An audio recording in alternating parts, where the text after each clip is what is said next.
আজকে আমি বানাবো আলু আর সয়াবিন আর মুসুর ডাল দিয়ে তরকারি। তো আলুটা আমি উঠিয়ে নিয়েছি, নিয়ে আমি কড়াইতে পেঁয়াজ দিয়ে চড়িয়ে দিয়ে দিয়েছি। চড়িয়ে দেওয়ার পরে এখন আমি একটু তেল দিয়ে দিলাম। তেল দেওয়ার পরে মরিচ বাটা, জিরা বাটা, রসুন বাটা দিয়ে আমি গ্যাসটা লো করে তেলেতে দিয়ে দিলাম। অল্প হলদি দিয়ে দিলাম, নুন দিয়ে দিলাম।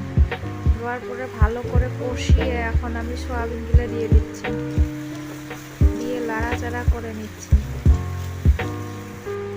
লাড়াচাড়া করার পর আমি মুসুর ডালগুলো দিয়ে দিলাম। মুসুর ডালগুলো দিয়ে ভালোভাবে লাড়িয়ে চাড়িয়ে দিলাম। লাড়িয়ে চাড়িয়ে দেওয়ার পর আমি এক বাটি পানি দিয়ে 2 মিনিটের মতন ঢাকে রেখে দিলাম। আমার পানিগুলো শুকিয়ে যাওয়ার পর, তরকারির পানিগুলো শুকিয়ে যাওয়ার পর আলুগুলো ঢেলে দিয়ে ভালো করে লাড়িয়ে চাড়িয়ে নিলাম।